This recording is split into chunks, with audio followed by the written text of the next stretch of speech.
ഓണാഘോഷം കളറാക്കി Ramapuram SHLP school. വിഭവസമൃദ്ധമായ സദ്യയും ഒപ്പം പങ്കെടുത്തവർക്കൊക്കെ സമ്മാനവും സ്കൂൾ ഒരുക്കിയിരുന്നു.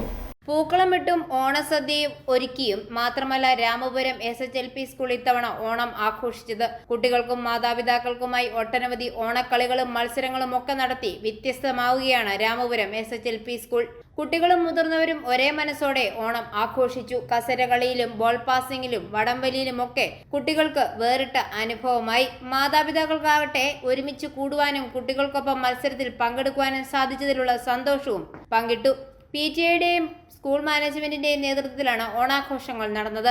കുരുന്നുകളോടൊപ്പം ഓണസദ്യയും കഴിച്ചാണ് മാതാപിതാക്കൾ മടങ്ങിയത്. വിഭവസമൃദ്ധമായ സദ്യയും ഒപ്പം പങ്കെടുത്തവർക്കൊക്കെ സമ്മാനവും SHLP സ്കൂൾ ഒരുക്കിയിരുന്നു. പൂക്കളവും മാവേലി തമ്പുരാനും മലയാളി മങ്കയും കുട്ടികൾക്ക് കൗതുകമായി. School assistant manager Juvani Kuruvachira, Ramapuram panchayat president Lisamma Mathachan, school head mister sister Leesa Mathew, PTA president Deepu Surendran, MPTA president Dona, PTA അംഗങ്ങൾ എന്നിവർ ആഘോഷങ്ങൾക്ക് നേതൃത്വം നൽകി. ഐഫോറിയ ന്യൂസ്, പാല.